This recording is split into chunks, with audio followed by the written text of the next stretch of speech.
Infosys Q4 results ఎలా ఉన్నాయి, stock అసలు ఎందుకు పడింది, ఏ వల్ల ఇన్ఫోసిస్కి థ్రెట్టా కాదా, ఐటీ సెక్టర్ పరిస్థితి ఇప్పుడు ఎలాగుంది, యాజ్ అ ఇన్వెస్టర్ మనం అసలు ఇన్వెస్ట్ చేయొచ్చా లేదా అన్నీ మాట్లాడేసుకుందాం.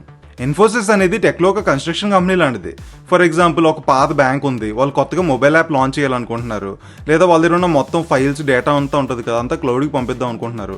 సో ఈ పనులన్నీ వాళ్ళు సొంతంగా చేయరు, ఒక ఐటీ కంపెనీని హైర్ చేసుకుంటారు. అండ్ ఇన్ఫోసిస్ దగ్గరేమో వేల కొద్ది సాఫ్ట్వేర్ డెవలపర్స్ ఉన్నారు. సో వాళ్ళ క్లయింట్స్ అందరికి కావాల్సిన పనులన్నీ చేసి గంటకి ఎంత అని చెప్పి ఛార్జ్ చేస్తుంది. ఇప్పుడు ఇన్ఫోసిస్ తాలూకు బేసిక్ బిజినెస్ అర్థమైంది కదా. సో ఇప్పుడు ఒకసారి లాస్ట్ 4 quarters వాళ్ళ నెంబర్స్ ఎలా ఉన్నాయో చూద్దాం. రెవెన్యూ స్టడీగా ప్రతి క్వార్టర్ పెరుగుతుంది, అండ్ ప్రాఫిట్లో అయితే ఈ క్వార్టర్లో పెద్ద జంపే వచ్చింది. అండ్ ఒకసారి మీరు ఎంప్లాయీ హెడ్ కౌంట్ చూస్తే Q3 అండ్ Q4లో ఎంప్లాయీస్ తగ్గుతున్నారు. దీన్ని బట్టి మనకి ఏమర్థం అవుతుందంటే వీళ్ళు ఏఐని వాడుకుంటూ తక్కువ మందితో ఎక్కువ పని చేయించుకుని కాస్ట్ ఎఫిషియెంట్గా ఉన్నారు. ఇప్పుడు ఒకసారి లాస్ట్ 4 years పర్ఫార్మెన్స్ కంపేర్ చేసుకుంటే మార్జిన్ స్టడీగా ఉన్నాయి, కాకపోతే ప్రాఫిట్ కానీ రెవెన్యూ కానీ స్టడీగా పెరుగుతూనే వస్తున్నాయి. అండ్ ముఖ్యంగా ఎర్నింగ్స్ పర్ షేర్ సాలిడ్గా పెరుగుతుంది. అయితే ఇప్పుడు మోస్ట్ ఇంపార్టెంట్ స్ట్రీట్ ఎస్టిమేట్స్ని, ఎక్స్పర్ట్ ఎస్టిమేట్స్ ఉంటాయి కదా, వాటిని బీట్ చేసిందో లేదో చూద్దాం. మోస్ట్లీ నెంబర్స్ అన్ని ఇన్లైన్గానే ఉన్నాయి, లేదా ఎక్స్పెక్ట్ చేసిన రేంజ్లో హయ్యర్ అన్ని స్లైట్లీ మిస్ అయ్యాయి. మీకు డౌట్ రావచ్చు, నెంబర్స్ అన్ని బాగానే ఇంప్రూవ్ అయ్యాయి కదా, మరి స్టాక్ ఎందుకు 7% పడిపోయింది, న్యూస్ ఛానల్స్ వాళ్ళు ఎందుకు రిజల్ట్స్ బాగాలేదని చెప్తున్నారు. ఫ్రెండ్స్, యాక్చువల్లీ రిజల్ట్స్ బాగానే ఉన్నాయి, కాకపోతే మార్కెట్ ఎప్పుడు ఫార్వర్డ్ లుకింగ్, అంటే ఇప్పుడు రిజల్ట్స్ ఎలాగొచ్చాయని దానికంట ఫ్యూచర్లో రిజల్ట్స్ ఎలా రావచ్చు అనే దాని మీద ఎక్కువ ఇంపార్టెన్స్ ఉంటుంది.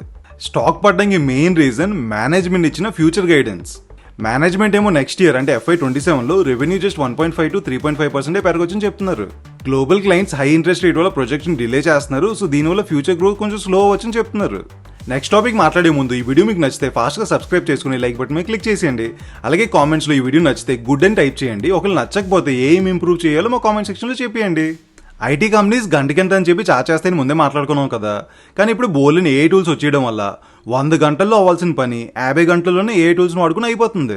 మరి ఎలా అయితే ఐటీ సెక్టర్ యొక్క రెవెన్యూ పడిపోతుంది కదా, మరి ఇన్ఫోసిస్ నుంచి అండ్ ఓవరాల్ ఐటీ సెక్టర్ నుంచి ఎగ్జిట్ అయిపోవాలని అడిగితే అవసరం లేదండి. ఇన్ఫోసిస్ లాంటి ఐటీ కంపెనీస్ ఏఐని వాడుకొని తక్కువ టైంలో తక్కువ మంత్తో ఎక్కువ పని చేయగలిగి ఎక్కువ డీల్స్ ఫినిష్ చేయగలిగితే వాళ్ళు కూడా సస్టైన్ అవ్వగలరు, గ్రో అవ్వగలరు. అయితే యాజ్ అ ఇన్వెస్టర్ మనం ఏం చేయాలి, ఏ డీల్స్ని ప్రాపర్గా మానిటర్ చేయాలి, ఏ కంపెనీస్ ఏని ప్రాపర్గా అడాప్ట్ చేసుకుంటున్నాయి, ఏ మీద R&D చేస్తున్నాయి, ఏ డీల్స్ని ఎక్కువ సంపాదించగలుగుతున్నాయి, అవే సస్టైన్ అవుతాయి. ఎవరైతే ఏని ప్రాపర్గా అడాప్ట్ చేసుకోరో వాళ్ళు స్ట్రగుల్ అవుతారు.